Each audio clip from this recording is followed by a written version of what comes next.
कहानी की शुरुआत में हमें दो बंदों को दिखाया जाता है जो समुद्र में मछलियां पकड़ने आए हैं। इस बंदे का नाम ग्याकामो है और ये अपने साथी टॉमसो को यहाँ से वापस चलने के लिए बोलता है, क्योंकि लोगों का कहना है कि इस आइलैंड पर समुद्री राक्षस रहते हैं। मगर टॉमसो कहता है कि ये सब मनगढ़ंत कहानियां हैं, ऐसा कुछ नहीं होता। और ये दोनों मछलियां पकड़ने लगते हैं और तभी ये एक समुद्री राक्षस को देखते हैं और यहाँ से डरकर भाग जाते हैं।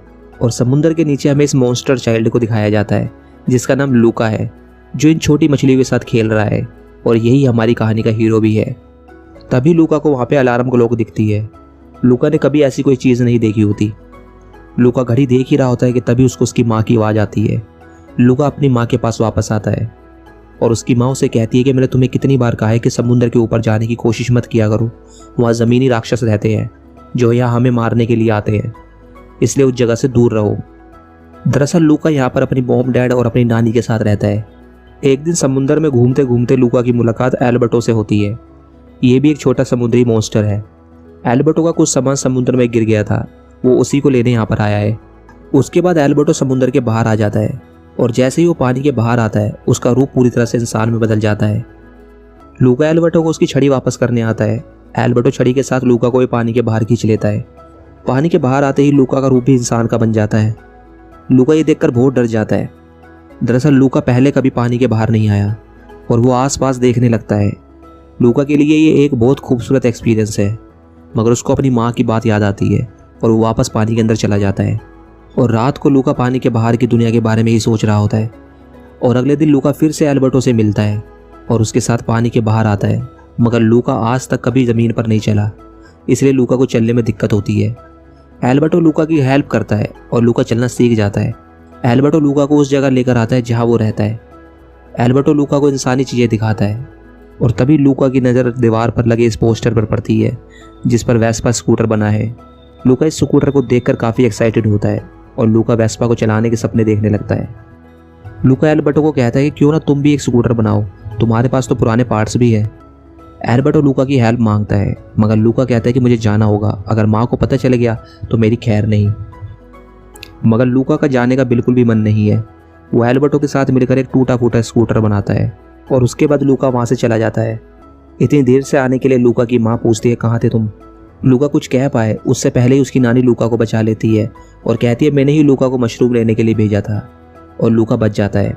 अगले दिन लूका एक बार फिर से एल्बर्टो से मिलने आता है और ये दोनों एक दूसरे के साथ काफ़ी टाइम बिताने लगे हैं। दिन पर दिन बीतते हैं और लूका और एल्बर्टो बहुत अच्छे दोस्त बन जाते हैं। एक दिन लूका एल्बर्टो से पूछता है, क्या तुम कभी इंसानों के गांव में गए हो? एल्बर्टो भी कभी इंसानों के गांव नहीं गया। लूका एल्बर्टो से कहता है कि अगर हमें असली में वेस्पा मिल जाए तो मज़ा आ जाएगा। और लूका वेस्पा के सपनों में खो जाता है और जब वो जागता है तो उसे बहुत देर हो गई होती है। लूका जल्दी जल्दी वहाँ से भागता है और यहाँ पर उसके मॉम डैड को पता चल चुका है कि लूका छुप छुप के पानी से बाहर इंसानों की दुनिया में जाता है। लूका के मॉम डैड लूका को उसके ताऊ के साथ 1 महीने के लिए यहाँ से जाने के लिए बोलते हैं, मगर लूका जाना नहीं चाहता। वो एल्बर्टो को आकर सारी बात बता देता है। एल्बर्टो कहता है, अगर तुम अपने ताऊ के साथ जाने से बचना चाहते हो तो चलो इंसानों के गांव चले, वहाँ पे वेस्पा भी ज़रूर होगी। लूका आज़ादी चाहता है, वो ज़िंदगी को अपने तरीके से जीना चाहता है, इसलिए वो एल्बर्टो की बात मान जाता है और ये दोनों इंसानों के गाँव आते हैं। लूका के लिए ये सब कुछ बहुत ही खूबसूरत है। यहाँ घूमते घूमते ये दोनों वेस्पा देखते हैं जिसको ये बंदा चला रहा होता है। इसका नाम एरकोले है और ये इन दोनों से मिलता है और इन दोनों का मजाक उड़ाता है। दरअसल ये बंदा लोगों को डराता धमकाता है और ये 5 बार त्रियाथलोन रेस कब जीत चुका है और यही सब ये इन्हें बता रहा होता है और कहता है कि ये वेस्पा मैंने उसी रेस को जीतने के बाद खरीदी है। ये इन दोनों को परेशान कर ही रहा होता है कि तभी यहाँ पर ये लड़की आती है और लूका की मदद करती है। इसका नाम जूलिया है और ये भी वेस्पा खरीदना चाहती है, मगर हर बार ये एरकोले से रेस हार जाती है। एरकोले जूलिया का मजाक उड़ाता है और जूलिया लूका और एल्बर्टो को अपने साथ लेकर यहाँ से चली जाती है और ये जूलिया से रेस के बारे में पूछते हैं। जूलिया कहती है कि रेस जीतने के बाद पैसे मिलते हैं। लूका कहता है कि क्या हम उस पैसों से वेस्पा खरीद सकते हैं? दरअसल इन्हें इंसानी दुनिया के बारे में कुछ नहीं पता। जूलिया कहती है, नहीं वेस्पा तो नहीं खरीद सकते, मगर इस तरीके की पुरानी वेस्पा खरीद सकते हो। लूका और एल्बर्टो रेस में हिस्सा लेने के बारे में बोलते हैं। जूलिया कहती है कि रेस जीतना तुम्हारे बस की बात नहीं है, उसके लिए एरकोले को हराना पड़ेगा। इस रेस में 3 राउंड है, स्विमिंग करना, पास्ता खाना और साइकिलिंग करना, और इस रेस में मैं ही सिर्फ एरकोले को हराऊंगी। और जूलिया वहाँ से चली जाती है।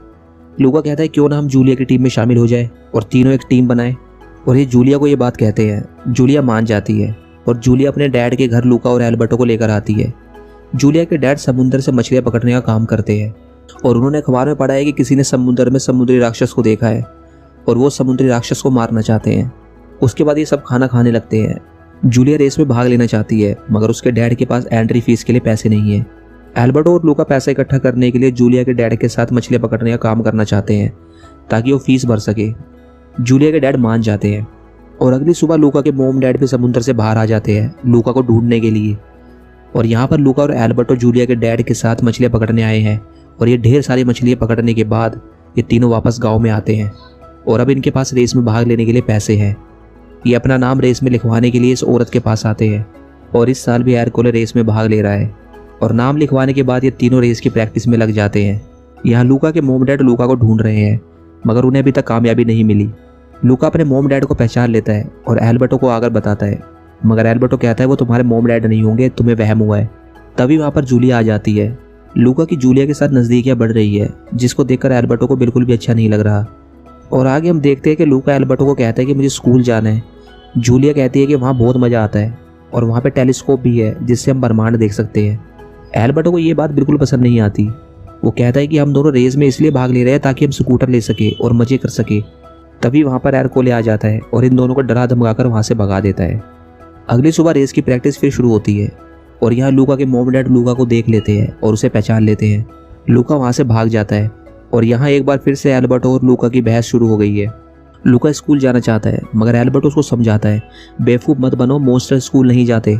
अगर किसी को पता चल गया कि तुम कौन हो तो वे तुम्हें मार देंगे। मगर लूका उसकी नहीं सुनता और इन दोनों में लड़ाई हो जाती है। तभी वहाँ पर जूलिया आ जाती है और एल्बर्टो जूलिया को कहता है क्या तुम्हारा स्कूल मॉन्स्टर्स को भी एडमिशन देता है। जूलिया कुछ समझ नहीं पाती। एल्बर्टो उसको समझाने के लिए पानी में कूद जाता है और अपने असली रूप में आ जाता है। ये देखकर जूलिया डर जाती है। लूका अपने आप को बचाने के लिए एल्बर्टो का साथ छोड़ देता है और कहता है समुद्री राक्षस, जिसे सुनकर एल्बर्टो का दिल टूट जाता है। उसको मारने के लिए एरकोले आ जाता है और एल्बर्टो पर हमला कर देता है। एल्बर्टो उदास होकर वहाँ से चला जाता है। लूका जूलिया के साथ उसके घर पे वापस आता है। जूलिया के डैड पूछते हैं कि एल्बर्टो कहाँ है। ये उसको सच नहीं बताते और ये एल्बर्टो को ढूंढने वहाँ से चला जाता है। और लूका जूलिया को कहता है कि हम अभी भी रेस जी सकते हैं, हम दोनों काफ़ी हैं। मगर जूलिया को शक है कि ये भी समुद्री राक्षस है। वो उस पर पानी फेंकती है और उसका शक ठीक होता है।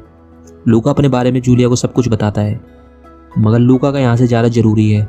वो यहाँ से चला जाता है और वो उदास समुद्र के किनारे बैठ जाता है और उसे एल्बर्टो की याद आती है और वो एल्बर्टो के घर जाता है और देखता है कि एल्बर्टो भी यहाँ पर उदास बैठा है। लूका एल्बर्टो को सॉरी बोलता है मगर एल्बर्टो उसको यहाँ से जाने के लिए बोलता है। तभी लूका की नज़र दीवार पर बने निशानों पर पड़ती है जैसे एल्बर्टो किसी चीज़ के दिन गिन रहा हो। वो एल्बर्टो से आकर पूछता है। एल्बर्टो कहता है कि मेरे डैड ने मुझे छोड़ दिया था, वो कहते थे अकेले जीना सीखो। मैं उनका इंतज़ार करता था, शायद कभी उन्हें मेरी याद आए और वो लौट आए, मगर वो नहीं आए। एल्बर्टो लूका को भी यहाँ से जाने के लिए बोलता है। लूका ये कहकर जाता है कि कल मैं रेस जीतने के बाद तुम्हारे पास वापस आऊँगा, मेरा इंतज़ार करना। अगले दिन लूका रेस के लिए तैयार खड़ा है। पहला राउंड स्विमिंग है और रेस स्टार्ट होती है। लूका किसी तरह पहला राउंड कंप्लीट करता है और दूसरा राउंड पास्ता खाना है। जूलिया और लूका पास्ता खाने लगते हैं। पहले जूलिया कंप्लीट करती है, उसके बाद लूका।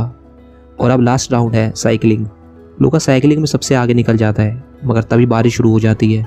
लूका को मजबूरी में एक जगह पर रुकना पड़ता है क्योंकि अगर उस पर पानी गिरा तो उसका असली रूप सामने आ जाएगा। तभी वहाँ पर एल्बर्टो छतरी लेकर आ जाता है मगर एरकोले एल्बर्टो को लात मारकर गिरा देता है जिसके कारण उसका असली रूप सबके सामने आ जाता है और एरकोले उसे पकड़ लेता है। ये देखकर लूका एल्बर्टो की मदद करता है और उसको लेकर यहाँ से निकल जाता है और रेस को कंप्लीट कर जीत लेता है। और सबको पता चल चुका है कि ये मॉन्स्टर है मगर किसी को भी इनसे नफरत नहीं है। ये सब इनसे प्यार करने लगे हैं और ये सब इन्हें खुशी खुशी एक्सेप्ट कर लेते हैं। और लूका और उसकी टीम को जीत का कप दिया जाता है। आखिरकार लूका और एल्बर्टो का वेस्पा लेने का सपना पूरा हो ही गया, पुराना ही सही। और यहाँ पर जूलिया स्कूल जाने के लिए ट्रेन स्टेशन पर अपने डैड के साथ आई है। लूका भी स्कूल जाना चाहता है मगर उसके पास ना पैसे हैं ना मोम डैड की परमिशन। तभी एल्बर्टो लूका को ट्रेन की टिकट देता है जो उसने स्कूटर बेचकर खरीदी है और लूका के मोम डैड भी लूका को स्कूल जाने की परमिशन दे देते हैं। दरअसल लूका के मोम डैड को एल्बर्टो ने ही मनाया है। लूका अपने मोम डैड और एल्बर्टो से मिलने के बाद यहाँ से चला जाता है। यही होता है इस कहानी का अंत।